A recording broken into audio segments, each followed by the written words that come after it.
Nitin sir, start now. Okay. So, welcome everyone to this webinar brought to you by the International Institute of Health Management and Research, New Delhi, and the Johns Hopkins Alumni Association.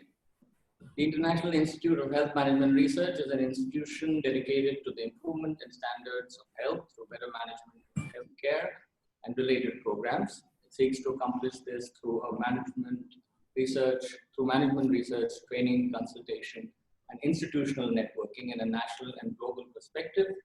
And the institution was established in New Delhi 12 years ago. The Johns Hopkins Alumni Association is the alumni body of the Johns Hopkins University, known globally for excellence and one of the world's most prominent authorities for public health and medicine. The India chapter of the association was established in 2010, and this webinar reflects a continuing effort of the chapter to bind alumni long after they have left the university. So, to introduce the topic, I think I would like to just give a very brief anecdote. The whole field of public health is not entirely understood. I remember several years ago I had gone to the US, and on the flight attendant asked what sort of doctor was I, and I couldn't really explain public health.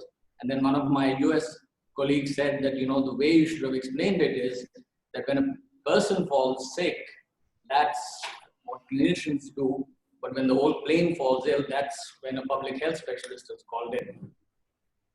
And on a more serious note, every few years, public health issues raise their ugly head. In fact, the last very major epidemic, which really was something which is not even realized by a whole generation of public health specialists and even laypersons, was smallpox. And there also there have been innumerable contributions, particularly from the famous smallpox general, Dr. D.A. Henderson, who later became the Dean of the Johns Hopkins School of Public Health. So coming to this webinar, the topic is COVID-19, difficult choices for health, economy, and social well-being. And as of this point, the cases, they have been exploding, but so has the knowledge, and so have been so many webinars. So why exactly did we do this? Because after 6 months of the pandemic, 10 million cases, 500,000 deaths, and continual acceleration, there are still formidable challenges for this epidemic. And this is a time when it would be very interesting to listen to 3 of our very dynamic alumni. David Peters, who's a professor and chair of the Department of International Health at Johns Hopkins University at the Bloomberg School of Public Health. He's known for his work on poverty and health systems performance in low and middle income countries, including India, where he has lived for over 25 years. Dr. Shivdev Gupta, Dr. Gst Gupta is trustee of the International Institute of Health Management Research and chairman of the IIHMR University in Jaipur. He obtained an MD in preventive and social medicine from India and a PhD in epidemiology from Johns Hopkins. He's also adjunct professor at Johns Hopkins School of Public Health. He's been conferred a fellowship of Academy of Medical Sciences, India, for his outstanding contribution in the field of public health. He served as director of the WHO Collaborating Center for District Health Systems at IIHMR. And most recently, Dr. Gst Gupta served as the member of the COVID Advisory Committee for the Government of Rajasthan and served as a member of the task force for the exit strategy. We also have with us Ashima Munjal, who is joint managing director of Majestic Auto Limited. She has diversified business interests ranging from the automobile sector to commercial real estate. She has a bachelor's and master's from the Johns Hopkins University and is a founding director of the Johns Hopkins India Foundation. So we welcome them all, and before we go on to the specific presentations, we will be having a round of questions at the end. So we would request the audience to put in their questions in the Q&A box, and we'll take questions from there at the end. And we have a very important request that every person should mute their mic for better quality. So with that, I request David to go ahead with his talk. Thank you. Thank you very much, Nitish, and it's great to see you all here. Although it'd be much nicer to be in person with you. And thank you for this opportunity to talk today about difficult choices in health, economic, and social well-being in health. I'd really like to take this talk briefly about this question about these difficult choices, really from the perspective of decision maker. Right now, a lot of people are doing fabulous work, whether it's on the front lines of care or the front lines of public health. And this is a great time to be in public health. Finally, everybody realizes what it means, what public health means, as well as what it means to be involved in global health, because this shows how connected we are, this pandemic, in the most poignant of ways. So I want to talk about this from the perspective of decision makers. I'm currently working with coordinating modeling and policy on COVID at the university, and notice that everybody is working in the areas in which they are familiar, therefore concentrating in one area. But of course, you need to be able to look across, decision makers need to look across the types of outcomes and risks for a number of things in order to make good decisions. And it does harken back to me when I think of the time I was working in Liberia during the West Africa Ebola outbreak and doing all the public health work up front, including quarantine, and you make a decision to quarantine, and then suddenly you end up with a riot on your hands because you haven't worked well with understanding, first of all, the communications, but also, how to take care of their daily needs, economic, food, and otherwise. And so it really can be quite stark, the need to bring these things together. In terms of decisions for a policymaker, whether it's a governor or president or mayor, really, during the epidemic, when it first came, I would argue that choosing the lockdown was really the easy decisions compared to others. And I say this even though we are juggling some very difficult trade-offs as a decision maker. Certainly there's the issue of the COVID direct effects from illness, death, and even the cost of treatment. But there's also clear economic effects when you shut down businesses, the unemployment and the inequities that are expanded because we're seeing everywhere how poor and vulnerable populations are most affected by this, but it does affect everyone, obviously. Then there are other kinds of issues related to social well-being, whether they're related to the psychological harm from isolation during lockdown, and you're seeing things like increase in domestic violence, but also worsening of non-COVID illness because the health system isn't able to cope. So the number of trade-offs to make. A policymaker in politics will also have to question about issues of their own political support and even threatening to have regime change. But much of this you'll see in terms of both the interactions with what kind of interventions work really depend on issues like public trust, social capital, and in places we are seeing rioting and crime, as I mentioned in experience from previous epidemics, and even now during this one, in terms of when you put really stringent constraints around people.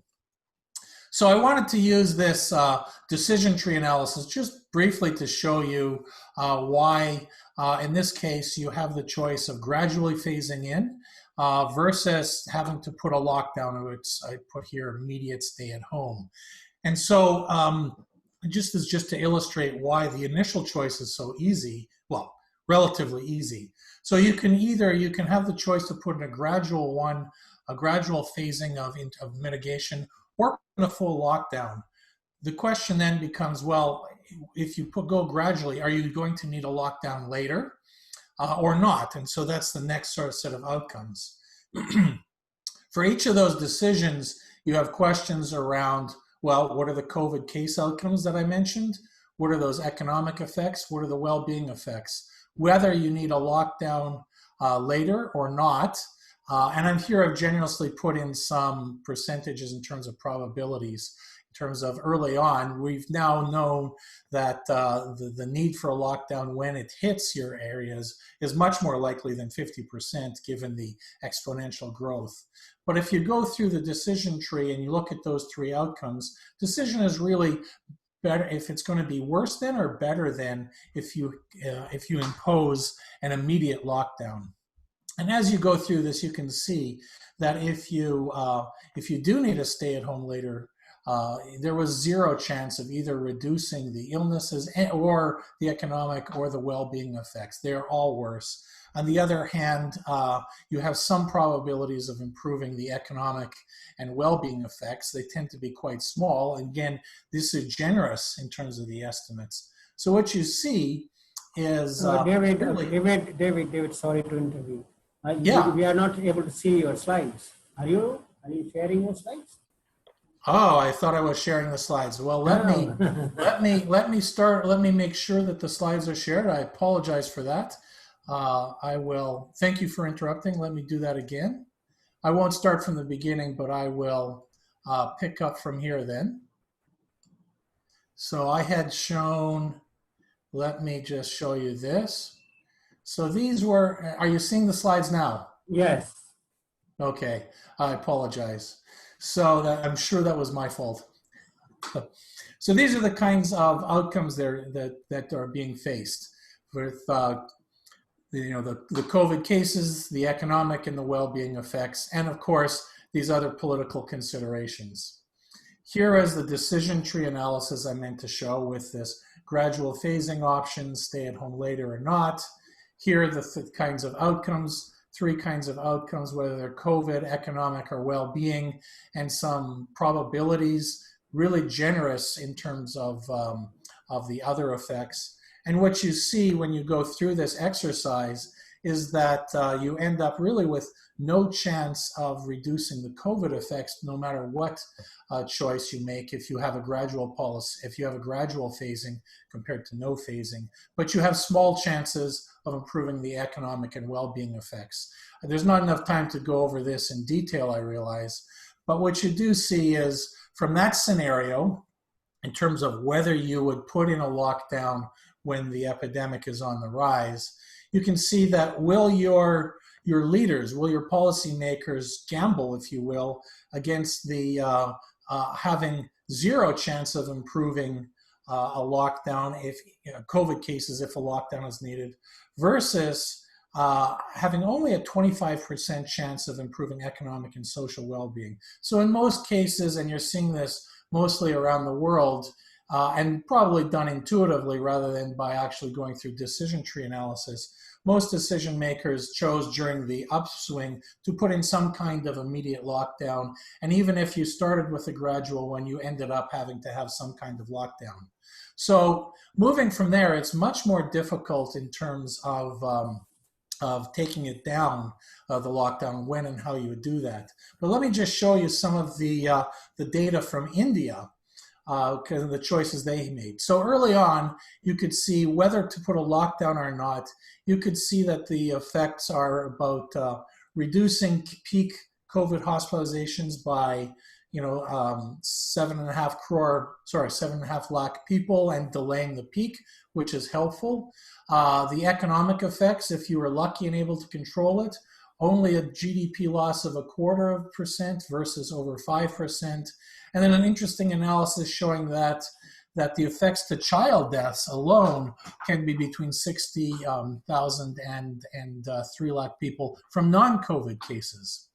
And then again, I've seen very little in terms of modeling formally psychological trauma, domestic violence, school interruption, some of these unmeasured social well-being effects.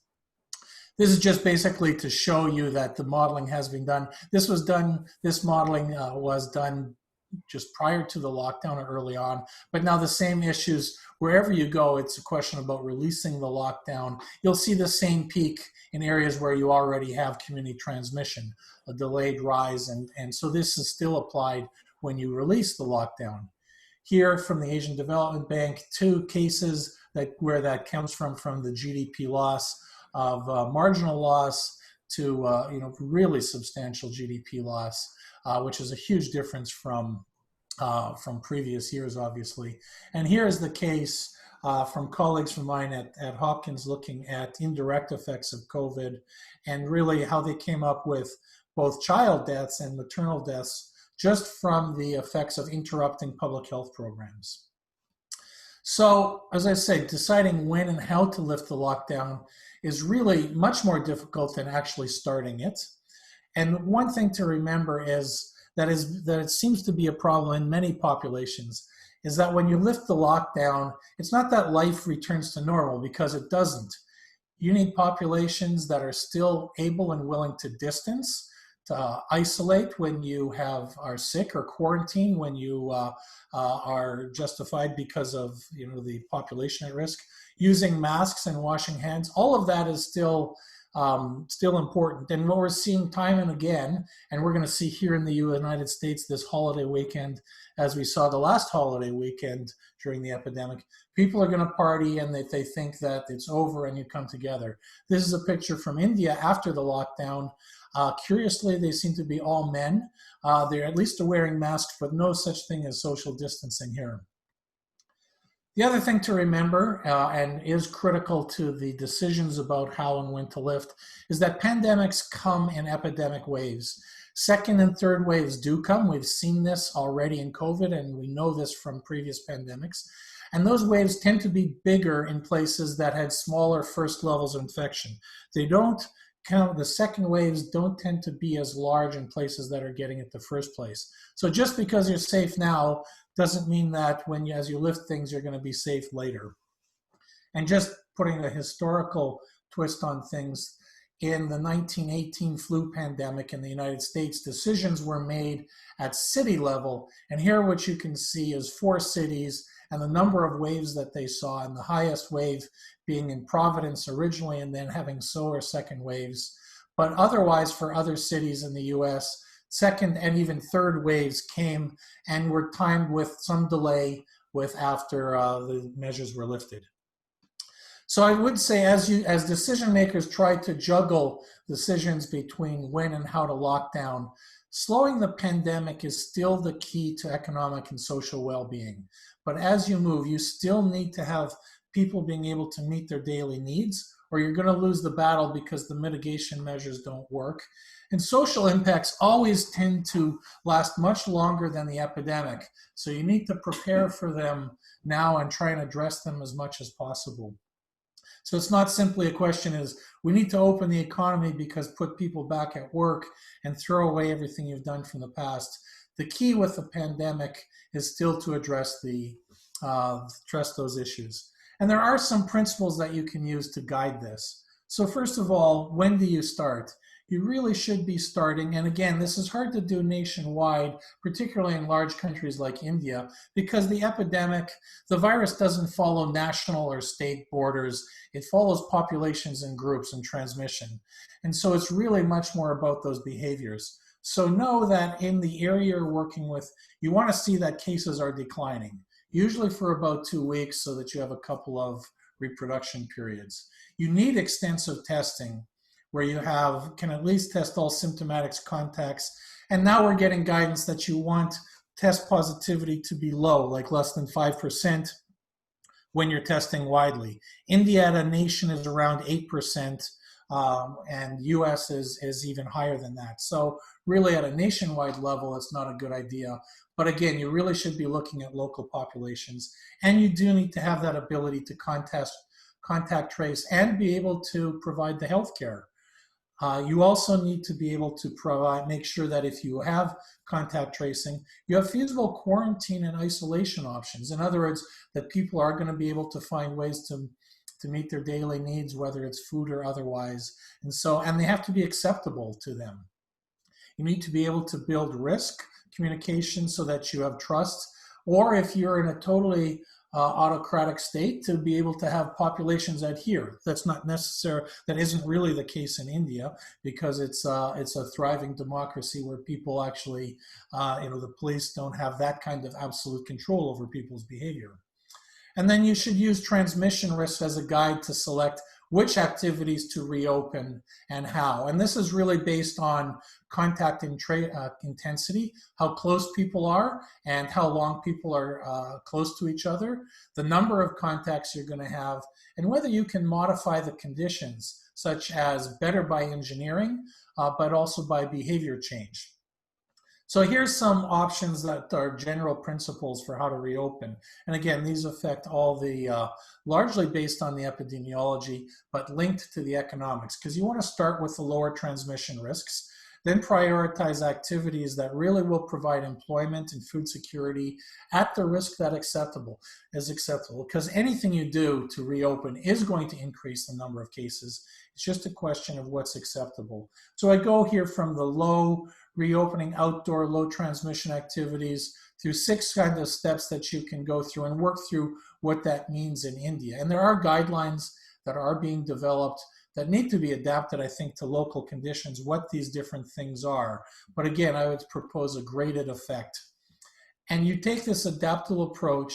The way to do that, how you do that to make it feasible, I think is by engaging communities both in problem solving and messaging, so that you find the locally acceptable ways of physical distancing. You need to provide the support for income and food security, particularly for informal sector workers and other vulnerable populations, particularly the aged, to make it work. You need to have an incident management system that connects the public health, economic, and social well-being, so that you're not working in silos, but also so that you can use extensive testing to guide your actions, and most of India is not yet there. You need to be able to do that to learn what is happening and how it's working, and of course need to protect your workforce with personal protective equipment, masks, and not overwhelm the health facilities with too many cases that they can't take.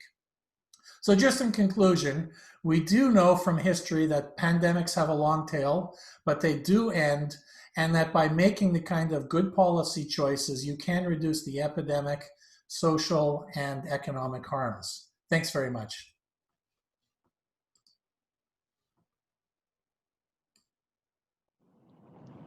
Thank you, David. That was really enlightening. I'm sure a lot of our audience benefited and understood the broad overview of how public health works, and specifically the India context, for which you have so much experience. Now I'd request Professor St. Gupta to give a talk where he would be focusing further on India and also taking it to the local Rajasthan context, where there are some very significant achievements which he will be sharing. Thank you. Thank you, Nitish. And let me also welcome all the audience to this interesting webinar. I'd like to say here, Nitish, you will not have to explain now what is public health after COVID pandemic. People do not remember smallpox. This new generation, which is now 45 years plus time when smallpox was conquered, so they don't know about public health, and they do not know the field realities of public health. So you don't have to explain what is public health now, and more importantly, it's much more difficult to explain what is epidemiology. We fail to explain many times. But I think with this coronavirus, it's now easy to explain those things. I'm going to share. Can you put my slides again? Okay. So what I'm going to share with you the experience that we have had in the state of Rajasthan using epidemiologic principles. I would like to share with you that the government of Rajasthan is the largest state in India from geographic point of view. And incidentally, I was put as advisor to the government of Rajasthan along with Dr. Roy to advise government on prevention of spread and controlling the outcomes or death tolls in the corona pandemic. And then I was also part of the task force for lockdown exit plan for the government of Rajasthan.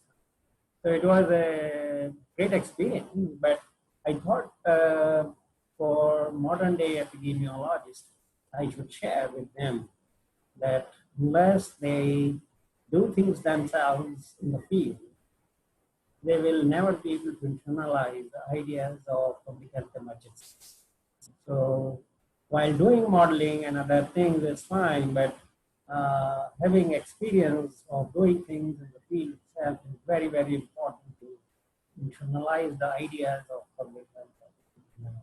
Can we have the next slide? So we are very much keen to do risk factor epidemiology. What are the risk factors? Do multivariate analysis, do mathematical modeling, showing epidemics and what will be the tail, what will be the peak, what will be the duration. All that, those questions keep on coming. How long does it continue? And our entire focus these days was on chronic diseases and the modern epidemics. But the key question today was saving lives and how can you prevent the spread of coronavirus pandemic.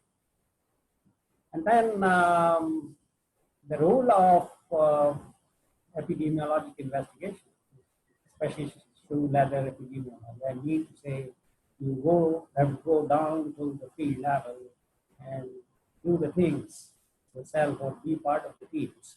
So you do things over there. Use digital technologies in monitoring trends, supervision, and control of epidemic. And very importantly, this is the time informing public health policy strategies and measuring change. Because David Peters, what change we will have on the outcomes we will see. So this is the time for public health and epidemiology to prove their work, and they can bring change by their work and contribution in advising and doing things themselves. Next, please. So this is an opportunity for learning field epidemiology in the real world setting, in investigation of epidemics, prevention and control. I want to introduce this place, Ramganj. Ramganj is a population dense area in the walled city of Jaipur. And it became infamous for extensive outbreak of the epidemic of coronavirus. And more than half the cases of Jaipur, which is currently around 3,000, were from the Ramganj area. I'll show you more. And the story that I'm going to tell you is that how did we do this in Ramganj and Rajasthan in general. And I want to say to all young epidemiologists that battles are won by ground forces and wars are won by generals. So we need to first learn how to fight at the ground level before we become generals. So that is very, very important. In the army, the chief of the armed forces is always the general who has fought battles, not those who are coming from supplies or other areas, because they know how to fight battles. So next, please. So I'll try to describe the success story of controlling corona pandemic in Rajasthan, India. We succeeded in keeping the COVID-19 cases very low by preventing spread. We enhanced testing capacity for early detection and isolation of the cases. And then we were able to keep the infection mortality rate at low levels compared to the national level benchmark in the state of Rajasthan. The recovery rates were maintained at high levels through early detection, isolation, and treatment. We were able to really prepare our hospital facilities, equip them with ICUs and oxygen support. Here I would like to say that all patients don't require ICU or ventilators. It was just a misconception we had before or in the early stages of the pandemic. In fact, we did not require ICU in more than 1% of the patients suffering with COVID-19 infection, and only 2 or 3% required oxygen support. And 0.3 or 0.4% required ventilator support. That was odd. So this myth was broken, that we need ventilators and we need ICUs and we need those of oxygen. And then one of the important things to really improve the recovery rate was the plasma therapy. We introduced in Rajasthan, and patients were put on remdesivir very early on. And it was reported from Italy that the cause of the death in many patients was because of thrombosis.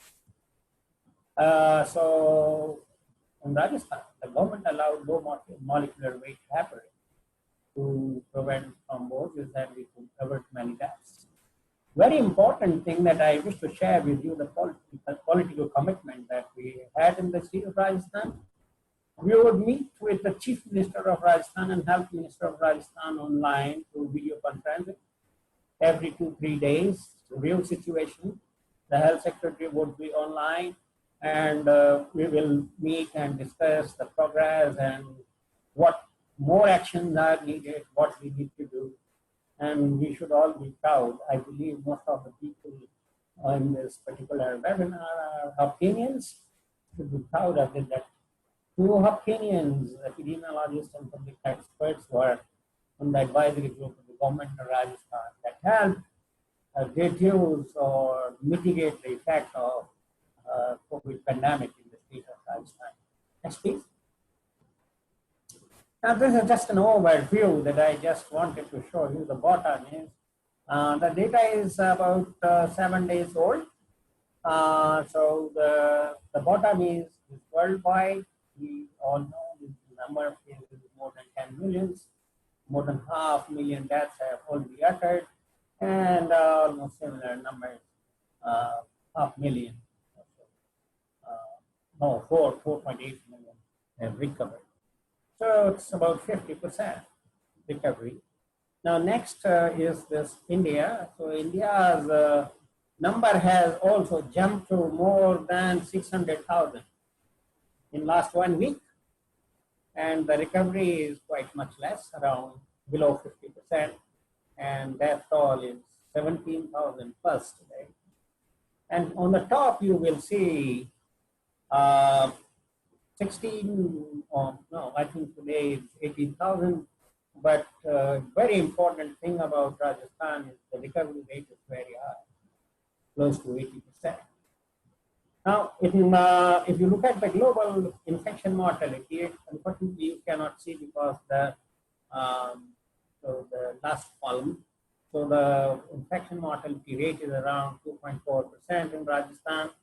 In India, it's around 3.2%, and the global level is close to 4 point something. So Rajasthan has been able to keep the mortality levels very low. Next, please, and also the number of the cases. Now, these are the trends. This is the moving average of the new cases that we saw in Rajasthan, and unfortunately and incidentally, the number of cases are continuously increasing in India. It has, in last 5 days or so, over 100,000 cases has been added. So this is the rising number, and these are the cumulative numbers. Next, please. Now, comparing with other states in Rajasthan, in India, Rajasthan has the lowest numbers among all major states. You see Maharashtra. Maharashtra is the most affected state, Delhi, Tamil Nadu, and Gujarat in order. And so also in case of recovery. The recovery rate is very high in Rajasthan, close to 78, 79%. So that's why I thought I should share what from public health point of view, the interventions were taken and what epidemiologic analysis were done to really curtail the pandemic in this state. Next, please. Now, these are again, we don't have updated data. What you see, this is for the state of Rajasthan. What I am trying to show to all young epidemiologists and public health professionals, data is the key, and in which you should be proficient. It's very unfortunate you don't get data, because this is mostly in the public domain or public sector or with the government, and the government generally may not share such data, but be part of the government advisory. So I had access to all this, so I'm able to show you. So you see both the cumulative number of positive cases in red, and then cumulative recovered next to it, and then you see the recovery rates is touching 80% till June 21st.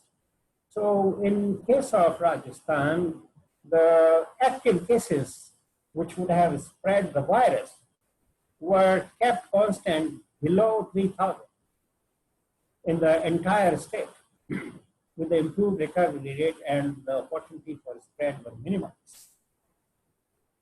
And as I said earlier, these hospitals were equipped, and the government allowed new treatments, new therapies that were just recent, and using the research findings from other countries, they were able to take a decision. Next, please. Now, this beautiful city of Jaipur, you see this is IIHMR Fort on your left, and you see the observatory on your right. This is the famous observatory. This is the largest, biggest observatory anywhere in the world. So Jaipur is a beautiful city, but it is also now famous for its being hotspot for coronavirus. Next, please. So it's a hotspot now in Rajasthan and also in India. In the beginning, now it's no more. From cases from point of view of total cases in India. But in the early stages of the pandemic, Jaipur figured out very prominently as hotspot in India, but it continues to be a hotspot in the state of Rajasthan. So a story that I'm going to tell you is about how did we go about. So it was not entire city of Jaipur, but it was the walled city, and a particular area in the walled city that we were getting most of the cases. More than half the cases of Jaipur city were coming from one particular area in the walled city. Next, please. So for investigations of an epidemic, some of the key questions. How do we know that it is an epidemic? We need to know what is the disease. You might be knowing that we did not know coronavirus, COVID-19. We knew it only as a cousin of SARS, but it was definitely different than that. What was the natural history of this particular disease? We could know it later on only. So the positive agent and then what was the source of infection took a lot of time. And it's still a controversy, what is the mode of transmission or channels of transmission. And another important decision is, do we save lives or do we do investigation? As epidemiologists, we may get charged with this desire to do investigations and do modeling. But what is important, saving lives or doing extensive investigation, or wait for the results of the investigation? Next slide, please. Now, this is a famous 2x2 design for decision making. This is the knowledge of source and mode of transmission, known or not known, cause of the disease known and not known, and in what situation we should do what. So both are not known, cause is not known, the mode of transmission is not known. Naturally, you have to go for investigation. But remember, you are in public. You are there to prevent, save lives in the field. As Dr. David Peters suggested when he was going for Ebola virus investigation and containment, and there was a lot of public pressure and political pressure to start action. Now, you are in a very difficult time there. You have to show public and politicians you are doing something, or you are doing something good, whereas you don't have any information with what to do. So we have to really balance this in the field and how to go about. Next, please. Now, this is the pink city, Jaipur, and these dark lines that you see is the walled city. Walled city, and one part of this walled city. Next slide, please. Now, I'll come to that later. Now, this is what David was talking about lockdown. It's always easy to say, well, go for lockdown 1, 2, 3, 4, 5. But definitely you will see there was an impact. So most of the lockdowns came. So as the period elapsed, time elapsed, it got relaxed. So people started moving around, and again the lockdown were extended. So again you see the downward trend. So it continued that way. But absolute lockdown, whether it is necessary or not, it's a difficult question to answer. So it's very difficult to come out of the lockdown, as we face now in Rajasthan, being member of the task force on lockdown exit plan in the state of Rajasthan. What should be our priorities? How do we plan it? All that is very, very important. But lockdown definitely had some effect, at least on the morbidity, and we could see the daily number of cases declined every time whenever it was seriously extended to the next period of time. This is just a line diagram. You see this blue curve with the total number of cases, and the brown bars are new cases every day. And then this gray line is the recovery. You will see that the number of cases and the recovery rate are going together. And I believe that this recovery line has crossed over now in Rajasthan. So this is what the Jaipur situation was, and waxing and waning. I must tell you today, it is more than 3,000 cases in Jaipur. And why this has happened? We need to know other things as well around us, not only technical part of it. There was an incident of Tablighi Chama, and they brought infection to Jaipur. It's an important center for Tablighis, and they brought the infection, and that particular area where they stayed, the infection spread, that continued. And the second important political event that occurred was the government allowed migration. The labor that was working in the metro cities started migrating, and or they were not having food, or they had no jobs, they were laid off. So where to go? So they pulled up for 1 and 2 months, but later on they started moving on their own. But later on, government started special trains to special destinations and cities, and they carried corona from Chennai, from Karnataka, from Andhra, from Mumbai to Rajasthan, UP, Bihar, Jharkhand. So we saw a spike in cases in these 4 states after large-scale migration. Not only this was health-related issue, but a lot of economic, job, and the miseries, food, hunger, all issues related to migration. More than 2 million people moved. Next, please. Again, this shows the lockdown period. Now, next, yes, come to the next. Yeah, this blue spot you see is the Ramganj area. So this is very important to understand from field epidemiology point of view. You need to know where is the clustering of the cases so that you can focus your investigations and your preventive efforts over there. So this area is Ramganj, next to, and then next is, now this is further detail of that Ramganj area, and these green circles that you see are clusters of cases, COVID-19 cases. In the lanes of, Jaipur has a very interesting layout. The lanes are vertical and horizontal. They cross at 90-degree angles. So it is very easy to divide the whole city.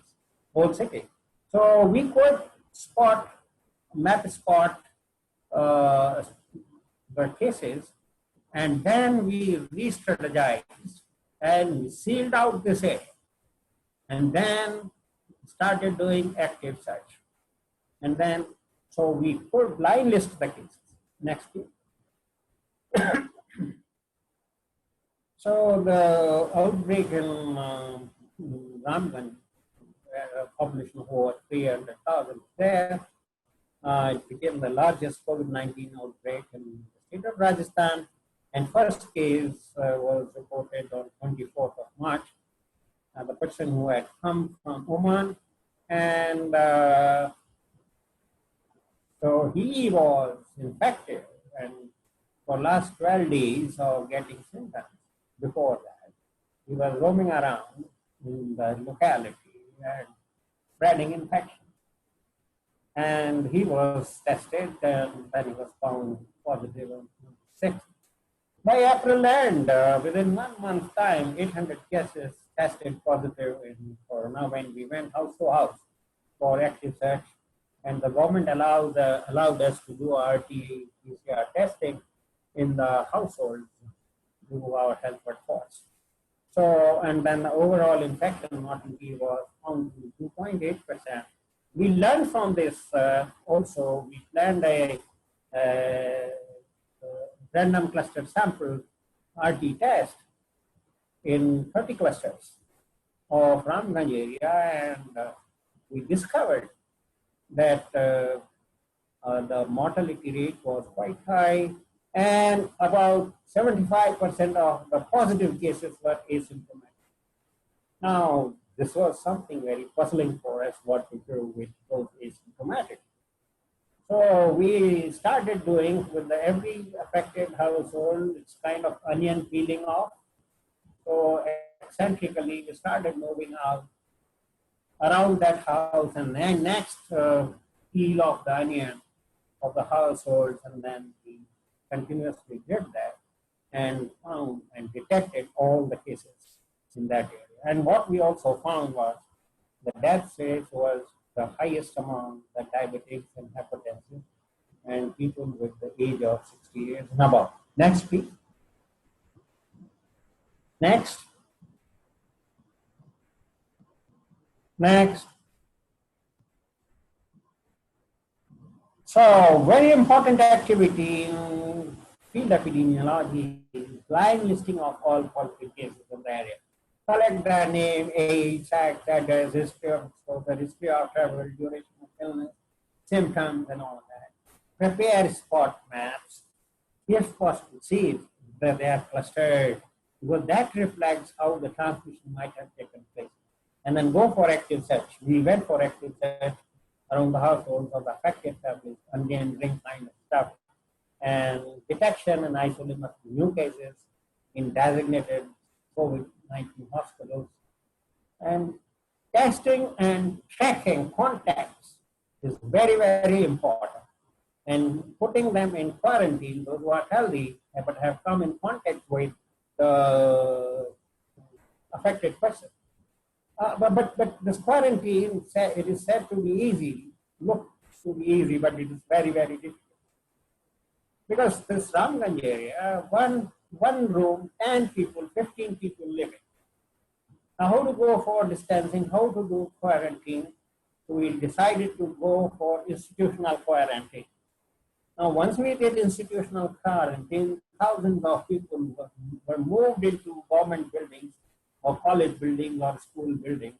But again, there were issues of sanitation, food, and other violence and antisocial activities. Very difficult thing to do quarantine, institutional quarantine. So now Government of India has gone for home quarantine. So from this cluster survey, we could find that the incidence rate or attack rate was very high, 5.6%.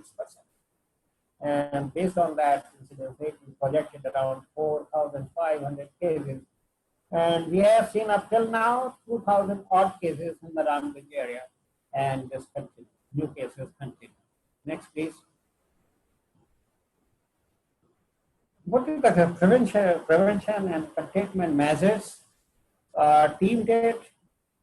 We, of course, lockdown was one, but the state of Rajasthan announced lockdown 2 days before then the national lockdown. And then the health workforce deployment by the district authorities as soon as the cases were reported, with proper training and active search, recording the data, line listing, preparing maps, and then restrictions on gathering of people. This Ramganj area, which we worked on, which became a hotspot in the state of Rajasthan. And narrow lanes, small houses, many people living in one room. So now how to stop people to put in one room or stop them gathering in the lane, the small by lane? But the district administration was very proactive, and law enforcement worked together with the district administration to really see that the people do not gather or crowd together. But it was difficult to push them into their homes. It was not easy because the houses were so small. And institutional quarantine, as I said, was a very difficult proposition. We tried, but we finally moved on to home quarantine. And then educating people, following social distancing, hand washing with soap and water, use of mask or face cover, reporting of cases. One of the things that happened in the later part of somewhere in May, June, is that people started fearing because the cases will be put into the hospital and those who came in contact will be put into quarantine. So they would hide the cases. They would not report. So then mass campaigning and awareness campaigning was started, not only for social distancing and washing, use of masks, but also reporting of cases and assuring people it's in the interest of people if they report. Next, please. Like every epidemiologist and public health professional has a fancy for doing modeling. We also did modeling. I'll not go further into this, but we tried to relate and just run through the slides. Next, please. Next. Now, this is what we modeled, this blue line using the old, this would be factored in social distancing and asymptomatics while doing this model. Now, you see these blue bars are actual cases. So we predicted the curve early on in the middle of May, but the peak came in somewhere in the middle of June. And you will see the waves that were coming in. So our model did not show that. So our peak was early in the model. So, okay, fine. But the actual thing was these blue bars. Next, please. Next. So we linked it with the lockdown 3 and 4. We were closer to the true estimates in modeling. Next, please. These are the these brown bars are actual cases. So the first lockdown, we could not predict the peak early. We predicted peak early, but it was somewhere in June and early July, not May. So mathematical modeling may also sometimes really create issues. Next, please. Now we tried to check what we modeled and what is the actual situation now after 3 months or 4 months of the pandemic. Next, please. Next. You see, these lines are, we like Dr. Peter said about social distancing. You will see if the social distancing is low, the peak will be higher and the tail will be longer.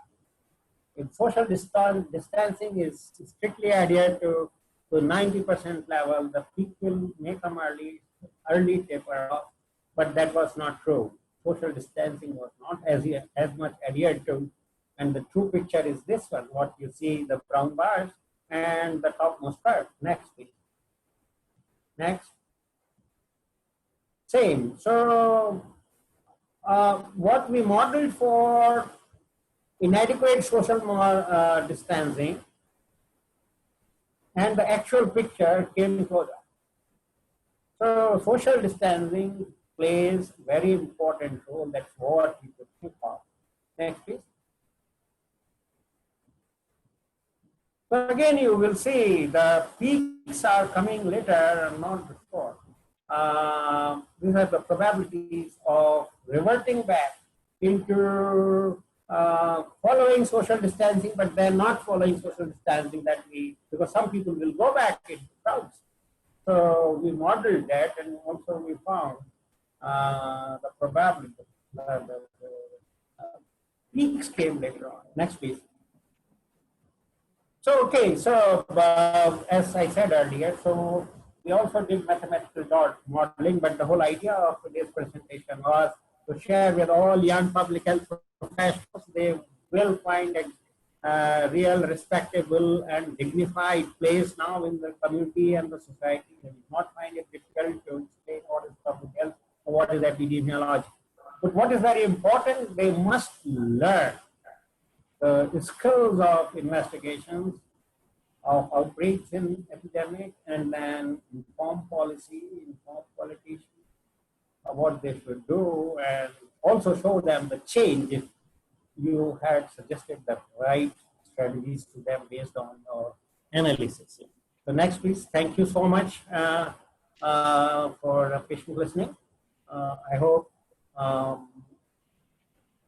field level epidemiology is very, very important to internalize and to become generals in public health in future. Thank you. Thank you, sir. That was a very interesting lecture right from the field. I think there are many students of public health from India, even the US. So I think this will be a very, very important lecture, a very important talk which they can invite for how things play out in real life. So thank you very much. And now I'd like to welcome Ashima Munjal. So she is going to give us a very insightful industry perspective, which we sometimes seem to miss out when we are working in our public health side. Thank you very much.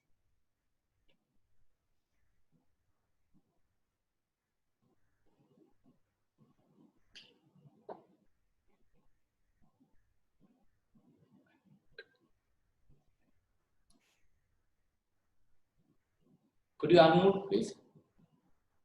Ma'am, can you unmute?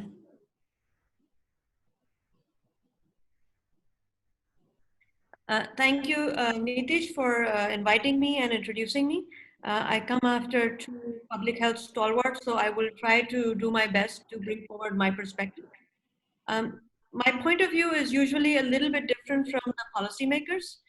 I tend to read the policy and to see what I must do that is best for me personally, my family, my business, which includes my colleagues and customers, from the point of view of my biggest contribution to society being providing for and enabling jobs. And that's the perspective that I'm going to try to offer today. One of the things that I want to look at is how different countries responded to the pandemic. You could see Italy obviously had the outbreak very early, and they came with a lockdown when things started to get bad. Same for France. The UK also, but they didn't have as strict a lockdown.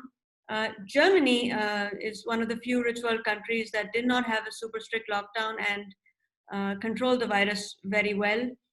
So did Australia. Countries that struggled more with the virus outbreak but did not lock down include the US and Brazil. And of course, there's our government, which locked down very early on the 24th of March. And on the 19th of May, we decided to open the economy. So this is, this is a big graph of what happened to lives before I jump into the topic of livelihoods. We had, early lockdown for us in India. So India being the red part of this graph, you can see that for the most part, we had very few mortalities. The Europe, USA saw much more of it, and more recently, Latin America seems to be leading. And lockdown was working for us super great from a health perspective. As Mr. S.D. Gupta said, they were really able to shut down areas and prevent the spread of viruses. Government was very proactive. But another thing happened. We had no revenues. From a government perspective, there was no tax collection. Here I have GST figures, which were for April, which actually is, month of March, because figures get reported a month after the economic activity. We were down 72%. And on 19th on May, we opened up, and in June, we were only down 9%. So in the last 2 weeks of May, we really caught up in terms of, the money we needed to get.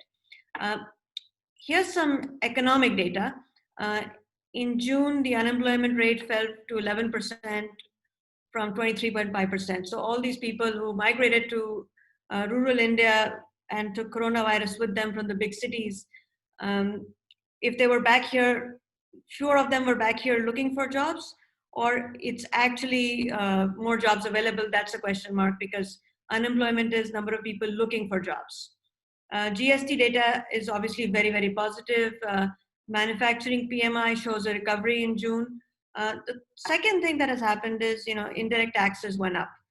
Tax on fuel, we have the most expensive petrol and diesel in the world. Tax on alcohol, which was completely stopped during the lockdown, but then started being sold because the government needed money, and the money is needed for public health purposes. So it's not wrong. It's just the way it is. And the big question when you talk about livelihoods is the recovery here to stay, or is this just pent up demand? My sense is that it's a combination, but I would like to think that the recovery is here to stay. Government collected all this money, or is beginning to collect all this money, also borrowed, as you might know, from World Bank and other major banks. What are they doing with this? It's going heavily to rural India. And it's taking away from education, from defense, from police, from LPG transfers to urban India. And this is the new theme. This is where growth can come from. This is where livelihoods are better controlled in rural India. Also, there's two major trends that have happened. One is, in light of social distancing, the shared economy is losing out to personal use. So in today's news, I read mobility firms Ola, Zoom Car may downsize, and the motorcycle scooter guys have sold 4 times as many vehicles in June as in May. I also have the two-wheeler sales number in a graph here, which compares it to last year. So we're only half of what we did last year in June, because there is still a lockdown and much more stricter in larger cities. But still a huge recovery from the previous month where the numbers are 4 times. Also, e-commerce is probably a big winner versus in-store, although I couldn't really find data yet. The e-commerce players don't want too much focus, so I'm sure they won't release data easily this time. When I look at all of this, our government made the choice they made. They locked down early. They were forced to open up. And the big question for me is, what can I do for me and the people around me? And this is more from a personal, individual, entrepreneurial and I dare say market forces and capitalistic perspective rather than a public health and social infrastructure perspective. So, but it does feed into the right public health and social perspective. The first thing we should do is be safe. We need to wear masks. We need to isolate as much as possible. We need to, if possible, move to smaller towns, especially if we have second homes, or if we can, if we are in rental properties, maybe even move. If you're doing work online, it's not going to hurt you, and they are going to spread less COVID. Also exercise, eat healthy. It's going to be good for your mental health. The second thing that is not less important is go to work. We need economic activity. We need livelihoods protected. Best case scenario, work from home. And a lot of people right now, unfortunately, have been laid off. Unemployment is the highest it has ever been in the last 20 years in India. And because of this, unemployment perspective, I would also say necessity is the mother of invention. Many people will change jobs. At the lowest levels, jobs will go to the delivery sector. At your level, of course, there's a lot of public health professionals, so you can do a lot of online modeling. But today, anything virtual is a big winner. We are doing this webinar. I couldn't imagine this last year. Also, bear in mind, small towns and rural India is recovering a little bit faster. So if you can do something that relates to providing economic activity there, that's an opportunity. Lastly, I say this, worry about what you can do and can act upon. This virus, as everyone has explained before me, is here for many months, perhaps years. And I'd like to quote, the one very famous saying, God grant me the serenity to accept the things I cannot change, the courage to change the things I can, and the wisdom to know the difference.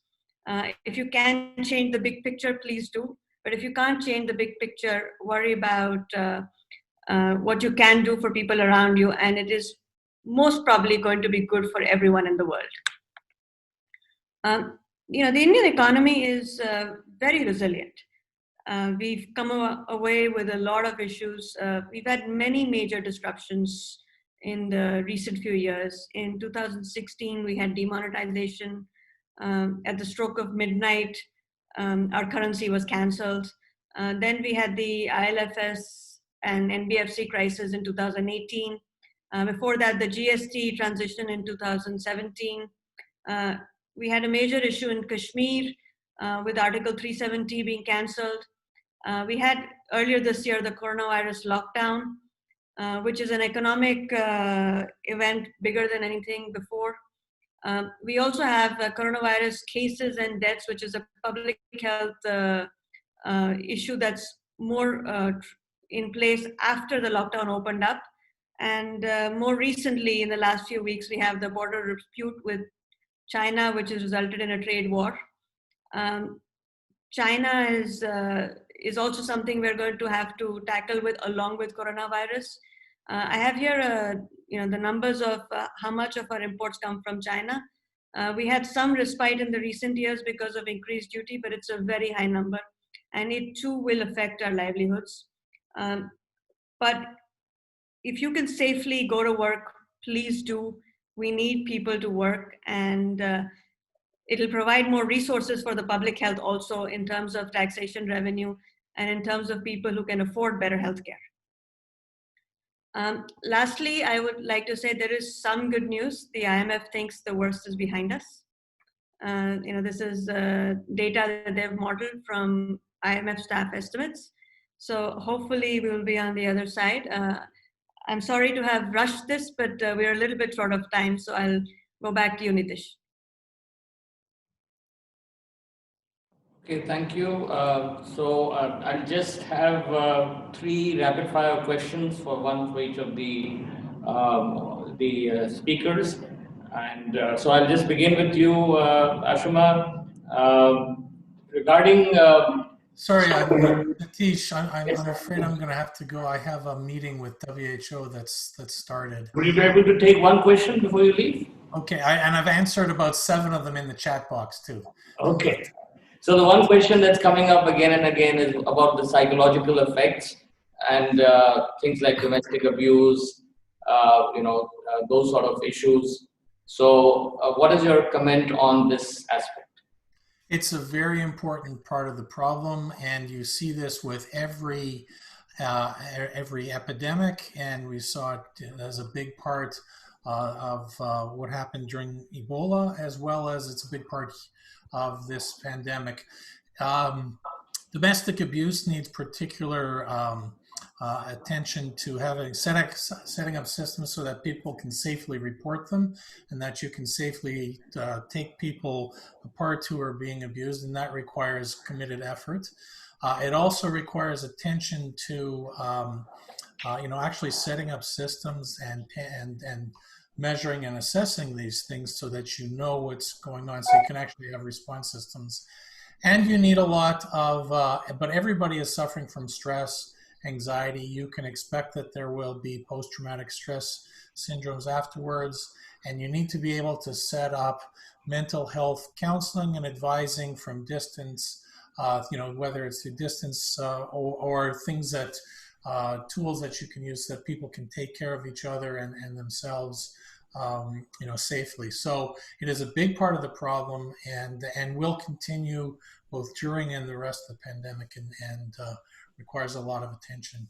There are a lot of resources out there available from WHO and in the US CDC, and hopefully there are in India as well. But I wanted to thank you for the opportunity to talk with you, and apologize that I have to go. I didn't set up either of the timing for these, but really appreciate it, and nice to see everybody online, and Dr. Munjal and Dr. Gupta as well. Take care. Thanks, Nitish. Okay, thank you.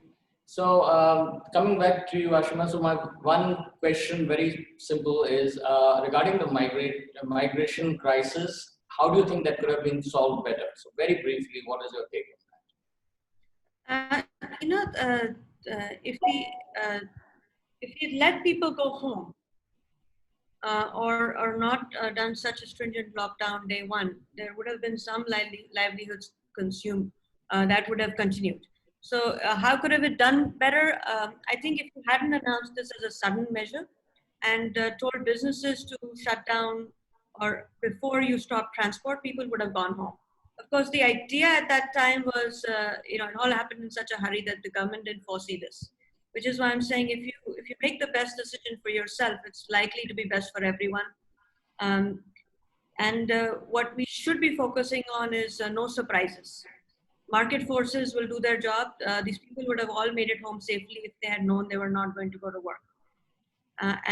When it happened, I think the whole resistance made it worse. You can't control populations forever, not in a democracy. So the other way it could have been handled better is to run these treatments sooner. Okay, thanks. So, sir, one question that has been coming, also very important. The question is that how do you maintain social distancing in our sort of situations where the crowding is so much? So, like you mentioned in your example.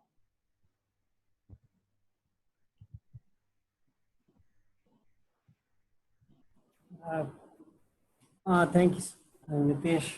Very difficult question, and very difficult to do social distancing. We, those who have sufficient housing space, have 2-3 rooms, it's okay, we can. But the situation which I described, if a family of 12 or 15 living in single room, now to think of social distancing and all that was not that easy. And honestly, I really don't have answer to this question. Honestly, this is, you as Ashima said, that you can't stop people meeting.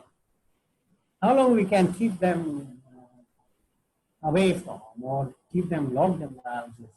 They will come into these streets. They will meet. So what precautions they can keep while meeting, like wearing masks or covering face, or rather than telling them to use sanitizer, ask them to use soap and water, because that is much more effective than hand sanitizer. And such things are very, very useful if they can do. Even if they are maintaining social distancing, there will be a lot of crossovers. I maintained social distancing for 10 days and now I'm going party. Now what to do? Now such situations are very difficult. It's only through motivating people, educating them, creating self-awareness. And of course, we have to be mindful of this thing, that can they really observe social distancing in their home? So, thank you very much. We tried institutional quarantine, but that's proved to be much more disastrous. Nitish, can I also interrupt for 1 second? Yes. Congratulations to Dr. Gupta for the controlling of things in Rajasthan. But the way to improve social distancing is to go back to the smaller towns. Yes.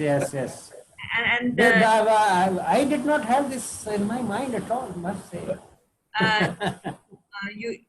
Delhi and Mumbai are far, far worse. And Yes. I keep going back to the theme of focus on what you can do. And there's no point complaining about what you can't do. Yeah, that's right. But my key message is the battles are won by ground forces and wars are won by generals. So today be a warrior to become generals of tomorrow. Thank you so much for those very inspiring words for a whole new generation which is now fighting this COVID battle. So, and hopefully we will win the war in a few months' time. So thank you to all the listeners who are tuning in from various parts of India, the United States and elsewhere. And it's a real pleasure to connect virtually, what we may never have been able to do face-to-face. And hopefully this initiative of Johns Hopkins Alumni Association will also become a regular feature. We will work on that too. Thank you very much. Thank you very much.